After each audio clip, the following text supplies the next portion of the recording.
안녕하세요, 가치남입니다. 7월 20일 월요일 국내 증시가 마감이 되었습니다. 오늘 날씨가 굉장히 좋지 못했는데 한 주를 시작하는 월요일부터 증시가 그렇게 좋지 못했죠. 먼저 코스피를 한번 살펴보면 약보합으로 마감이 되었어요. 장중에 낙폭이 비교적 컸지만 장 후반으로 갈수록 비교적 상승해서 2198포인트에 마감이 되었고, 코스닥도 마찬가지로 코스피와 비슷한 흐름을 보였죠. 그래서 약보합으로 마감돼서 781포인트에 마감이 되었습니다. 자, 그리고 삼성전자 같은 경우에는 코스피 지수 흐름처럼 약보합으로 마감돼서 54,200원에 마무리가 되었고요.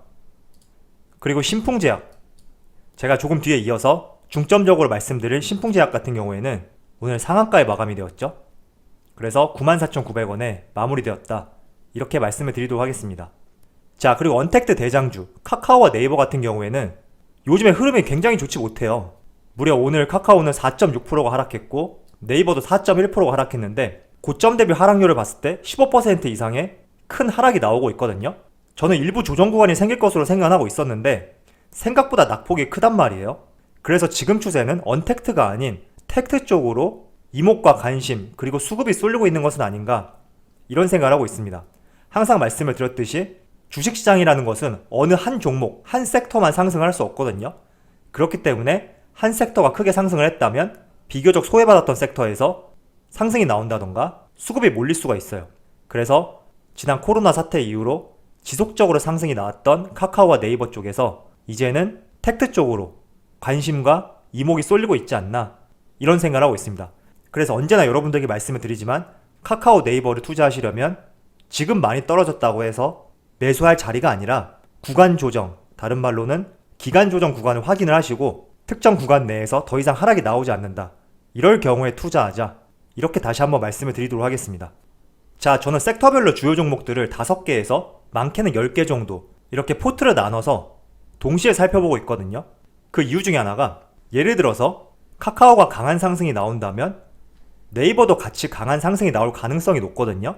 왜냐하면 같은 섹터를 우리가 분류를 하기 때문에 섹터별로 항상 종목들이 같이 움직일 가능성이 높아요. 그래서 A 섹터에는 5G, B 섹터에는 언택트, C 섹터에는 그린 뉴딜, 이런 식으로 항상 한 종목만 보는 것이 아니라 내가 어떤 종목에 관심이 있다, 그 경우에는 이 종목과 유사한 사업을 하는 업종들을 하나의 관심 종목에 담아서 같이 보는 것이 흐름을 살펴보기에 굉장히 좋다, 이렇게 말씀을 드릴게요. 그래서 제가 관심 종목으로 분류했던 섹터 중에 여러 번 말씀을 드렸던 것 같아요. 그린 뉴딜 중에서 풍력 섹터인데 오늘도 굉장히 흐름이 좋더라고요. 특히 풍력 관련주는 정부의 그린 뉴딜 정책과도 맞물리는 종목들이고, 또 한 가지로 이번 11월 달에 미국 대통령 선거를 하잖아요. 그때 지금 당선 가능성이 더 높은 바이든 후보자의 공약과도 맞물리는 종목 중에 하나거든요. 그래서 최근에 강한 시세가 나오고 있고 이러한 흐름은 조금 더 지속되지 않을까, 이렇게 생각하고 있습니다. 자, 그리고 제 관심 종목 중엔 5G 종목들도 있거든요. 여기 보시면 오이솔루션하고 KMW, 이 두 종목도 오늘 좋은 시세가 나왔어요. 그래서 여러분들도 항상 어떠한 종목을 관심 종목으로 분류를 할 때 그 종목만 분류를 하지 마시고요. 그 종목과 유사한 사업을 하는 업종들끼리 한데 묶어서 같이 흐름을 지켜보시는 것이 전반적인 흐름을 살펴보는데 더 이해하기 좋다, 이렇게 말씀을 드리도록 하겠습니다. 자, 저는 차라리 여러분들이 언택트 관련된 종목인 카카오와 네이버를 비교적 조정 구간이 들어왔을 때 매수할 계획을 세우는 것보다 차라리 5G 섹터가 어떨까, 이렇게 생각하고 있거든요. 왜냐하면 5G 같은 경우에는 언택트, 2차전지, 제약바이오, 대한민국 산업을 이끌어갈 수 있는 주도 섹터와 다르게 비교적 크게 상승이 나오지 않은 섹터 중에 하나예요. 그런데 최근에 조금씩 상승이 나오고 있는 추세거든요. 여러 가지 이유가 있겠지만 5G 같은 경우에는 정부에서 발표한 뉴딜 핵심 사업 중에 하나라고 저는 생각을 하고 있거든요. 그 이유가 정부에서 발표한 디지털 뉴딜 중에 자율주행이라든지 디지털 SOC 산업, 이 모든 것들이 5G와 연관이 되어 있다, 이렇게 생각하고 있어요. 그래서 최근에 2차전지, 언택트, 제약바이오 종목들에 비해서 덜 상승이 나온 섹터 중에 하나라고 생각을 하고 있고, 그리고 정부에서 발표한 뉴딜 핵심 사업 중에 하나라고 생각을 하고 있기 때문에 차라리 강한 시세가 나오고 지금 일부 눌러주는 구간인 언택트 관련주, 카카오 네이버보다는 5G 관련주 종목들을 유심히 쳐다보고 중장기적인 안목으로 들어가는 것이 더 유효하지 않을까, 이렇게 생각하고 있습니다. 자, 지금부터는 신풍제약과 관련해서 조금 중점적으로 여러분들에게 말씀을 드려보도록 하겠습니다. 이 종목 같은 경우에는 오늘 상한가를 기록했어요. 그리고 올해 1월 2일이죠. 주식시장이 첫 개장했을 때 주가와 지금 주가를 비교해서 보면 13배가 조금 안 되는 큰 상승이 나오고 있거든요. 주가가 상승하는 이유에는 여러 가지 원인들이 있어요. 첫 번째는 실적이 뒷받침될 때 큰 상승이 나올 수도 있고, 두 번째는 기대감에 의한 큰 상승이 나올 수도 있고, 그리고 여러 가지 다양한 원인들에 의해서 상승이 나온단 말이죠. 그런데 저는 개인적으로 주가가 비교적 짧은 기간 내에 상승하는 가장 큰 재료는 기대감이라고 생각을 하고 있어요. 물론 장기적으로 봤을 때는 이 기대감이 장기적으로 이어질 수 없기 때문에 실적과 연관돼서 우리가 깊이 들여다봐야 되는 것은 맞아요. 하지만 비교적 단기적인 관점으로 우리가 종목을 내다볼 때는 가장 호재성 재료는 기대감이다, 이렇게 생각하고 있거든요. 그래서 신풍제약 같은 경우에는 이렇게 13배 가까운 상승이 나올 수 있었던 이유는 기대감이라는 재료 때문에 상승이 나왔다, 이런 말씀을 드리고 싶습니다. 자, 그렇다면 오늘 종가가 94,900원인데 물론 더 상승이 나올 수도 있어요. 10만원 이상이 갈 수도 있고 11만원, 12만원 더 큰 상승이 나올 수도 있어요. 그렇지만 만약에 이 종목을 보유하지 않고 최근에 관심을 가지고 계신 분들이라면 저는 매수를 적극적으로 말리도록 할 것 같아요. 지금 이 종목 같은 경우에는 기존에 이 종목을 보유한 사람들의 대응의 영역이다, 이렇게 생각하고 있거든요.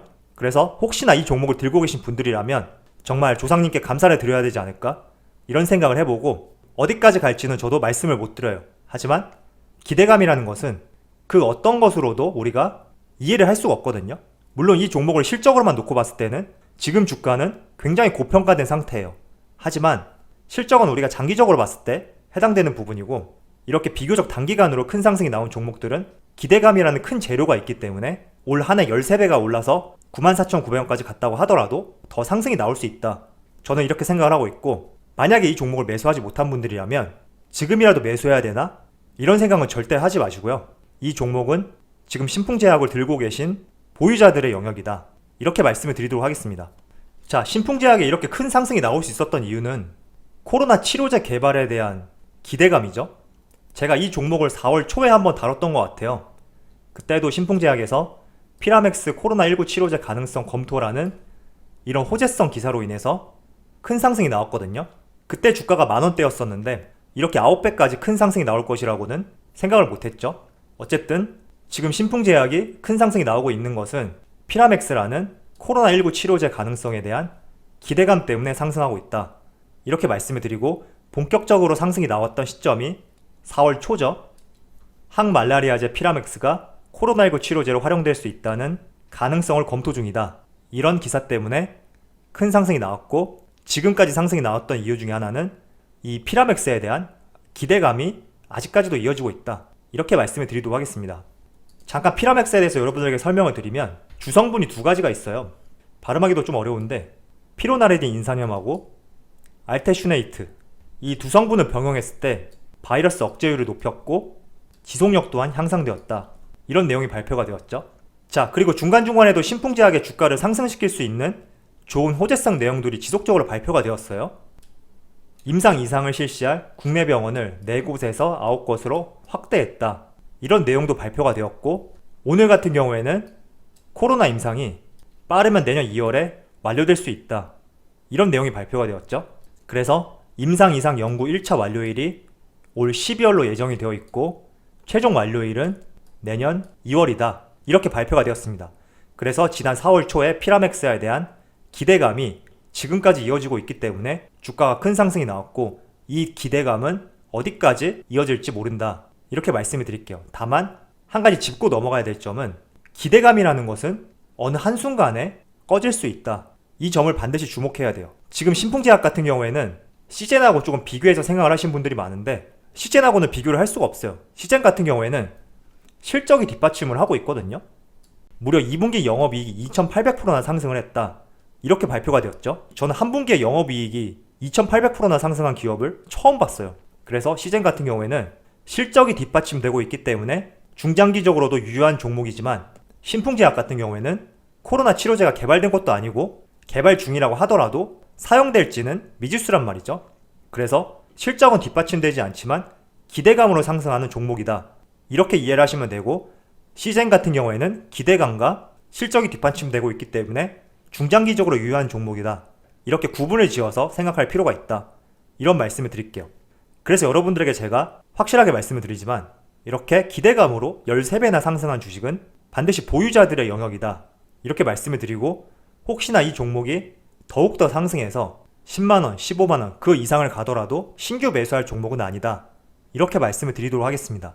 일단 저는 제약 바이오 종목을 썩 좋아하진 않거든요. 왜냐하면 우리나라 제약 바이오 같은 경우에는 미국과 다르게 여러가지 부정적인 내용들이 주가에 영향을 굉장히 많이 미치고 있거든요. 그래서 여러분들도 지난 코오롱의 인보사 사태라든지 신라젠의 팩사백 이런 경우들을 잘 보시고 아직 개발되지 않은 제품에 대해서 개발된 것처럼 생각하고 이 제품이 전 세계의 코로나 치료제로 사용될 것이다.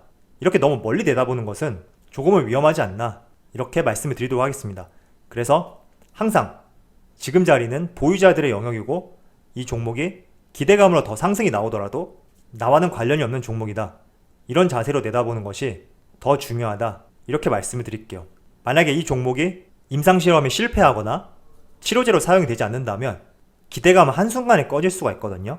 그 하락폭은 어느 누구도 알 수 없기 때문에 너무 위험한 선택은 하지 말자. 이렇게 말씀을 드리도록 하겠습니다. 자, 최근에 코스피 코스닥 조금은 지루한 구간이라고 생각하고 있거든요.